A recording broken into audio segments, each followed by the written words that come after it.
दोस्तों, अमेरिका अपने फायदे के लिए कब क्या कर जाए, ये पूरी दुनिया के लिए हमेशा एक बड़ा सवाल रहा है। लेकिन हाल ही में जो घटनाएं हो रही हैं, उनसे भारत के ऊपर भी गहरा असर पड़ रहा है। अमेरिका ने भारतीय अधिकारियों और प्रधानमंत्री को लेकर एक समन भेजा था, जिससे लोगों में ये बातें फैलने लगी थी कि अमेरिका NSA अजीत डोभाल और मोदी को गिरफ्तार करना चाहती है, और अगर डोभाल या मोदी अमेरिका गए तो गिरफ्तार हो सकते हैं। लेकिन अमेरिका द्वारा भेजे गए इस समन के 24 घंटे के भीतर ही मोदी ने अमेरिका को ऐसा जवाब दिया है कि अमेरिका 7 जन्मों तक भूल नहीं पाएगा। हमारी इस वीडियो में हम आपको बताएंगे कि भारत ने सिर्फ 24 घंटों के अंदर इस मुद्दे पर क्या जवाब दिया और कैसे भारतीय कूटनीति ने एक बार फिर अपनी मजबूती दिखाई है।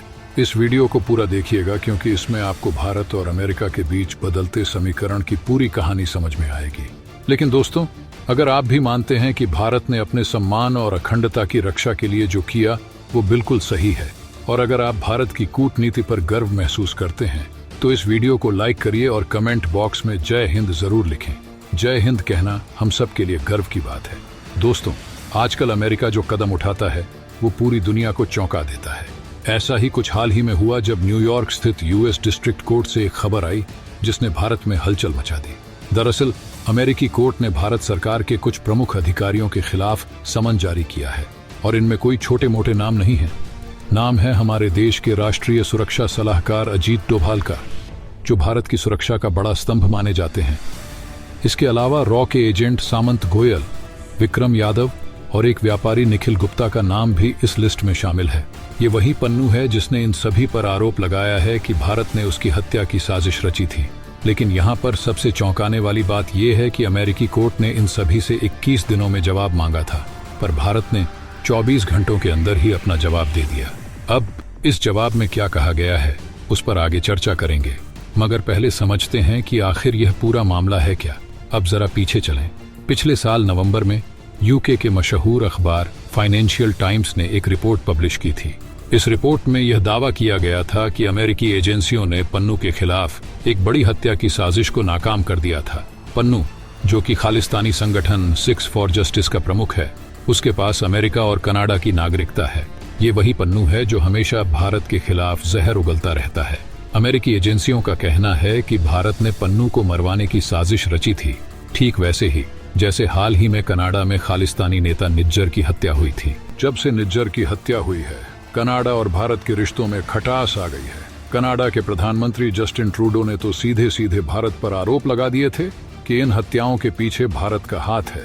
उन्होंने यहां तक कह दिया कि भारत की खुफिया एजेंसी रॉ ने इन सारी साजिशों को अंजाम दिया। हालांकि भारत ने तुरंत इन आरोपों को खारिज करते हुए कहा था कि अगर आपके पास कोई ठोस सबूत हैं तो पेश कीजिए, वरना इस तरह के निराधार आरोप लगाकर रिश्तों को खराब न करें। अब बात करें अमेरिका की। अमेरिका ने इस मामले में एक कदम और आगे बढ़ते हुए न सिर्फ आरोप लगाया, बल्कि निखिल गुप्ता नाम के एक व्यापारी को हिरासत में भी ले लिया। आरोप ये है कि गुप्ता ने भारत के इशारे पर पन्नू की हत्या की साजिश रची थी। इसके बाद पन्नू ने अमेरिकी अदालत में भारत के प्रमुख अधिकारियों के खिलाफ केस दर्ज किया और अदालत से इन सभी को हिरासत में लेने और मुआवजा देने की मांग की। अब यहाँ पर जो सबसे दिलचस्प बात है वो ये है कि पन्नू ने अपने केस में सिर्फ अधिकारियों पर ही नहीं, बल्कि भारत के प्रधानमंत्री नरेंद्र मोदी पर भी आरोप लगाए हैं। अमेरिकी अदालत ने तो प्रधानमंत्री के नाम का भी समन जारी कर दिया है। कोर्ट का कहना है कि जब 21 से 23 सितंबर के बीच प्रधानमंत्री अमेरिका आएंगे, तब उन्हें अदालत में पेश होना होगा और इन आरोपों का सामना करना होगा। सोचिए, इस तरह के आरोप और एक देश के प्रधानमंत्री को अदालत में पेश होने का आदेश, ये वाकई एक गंभीर मामला है। हालांकि कोर्ट ने भारत को 21 दिनों का समय दिया था, लेकिन भारत ने 24 घंटों के भीतर ही जवाब दे दिया। भारत के विदेश सचिव विक्रम मिश्री ने इस पूरे मामले को बेबुनियाद और निराधार बताया। उन्होंने कहा कि इस तरह के आरोपों का कोई आधार नहीं है और ये आरोप भारत की साख को कोई नुकसान नहीं पहुंचा सकते। उन्होंने आगे कहा कि पन्नू एक आतंकवादी है और उसका संगठन 6 फॉर जस्टिस भारत की अखंडता और संप्रभुता को कमजोर करने की साजिश कर रहा है। भारत का स्टैंड इस मामले में बहुत साफ है। पन्नू के संगठन को 1967 के गैर कानूनी गतिविधियों रोकथाम अधिनियम के तहत प्रतिबंधित किया गया है। इसलिए इस तरह के आरोप भारत के खिलाफ साजिश के अलावा कुछ नहीं है। इसके साथ ही भारत सरकार ने इस मामले की जांच के लिए एक उच्च स्तरीय समिति बना दी है, जिसमें भारत और अमेरिका दोनों देशों की एजेंसियां इस मामले की गंभीरता से जांच कर रही हैं। मिश्री ने यह भी कहा कि अमेरिका के इन आरोपों को भी हम गंभीरता से ले रहे हैं और जांच पूरी होने के बाद स्थिति और स्पष्ट हो जाएगी। अब दोस्तों, इस पूरे मामले पर आपकी क्या राय है? क्या आपको लगता है कि यह सिर्फ एक राजनीतिक साजिश है या वाकई कुछ सच्चाई है? क्या इस तरह के आरोप भारत और अमेरिका के रिश्तों को भी प्रभावित कर सकते हैं? कमेंट बॉक्स में अपनी राय जरूर दीजिए। अब चलते हैं अगली खबर की तरफ, जो हमारे पड़ोसी मुल्क पाकिस्तान से है। हाल ही में पाकिस्तान के रक्षा मंत्री ख्वाजा आसिफ ने एक इंटरव्यू दिया, जिसमें उन्होंने कहा कि पाकिस्तान और भारत में कांग्रेस नेशनल कॉन्फ्रेंस गठबंधन जम्मू कश्मीर में धारा 370 को बहाल करने के मुद्दे पर एक ही पेज पर हैं। यह बयान भारत में एक नई बहस को जन्म दे चुका है। आसिफ का दावा है कि अगर कांग्रेस गठबंधन जम्मू कश्मीर में होने वाले विधानसभा चुनावों में जीतता है तो धारा 370 को बहाल करने के लिए कदम उठाए जा सकते हैं। ध्यान रहे, ये वही धारा 370 है जिसे 19 में मोदी सरकार ने खत्म कर दिया था और तब से जम्मू कश्मीर को 2 केंद्र शासित प्रदेशों में विभाजित कर दिया गया था, एक जम्मू कश्मीर और दूसरा लद्दाख।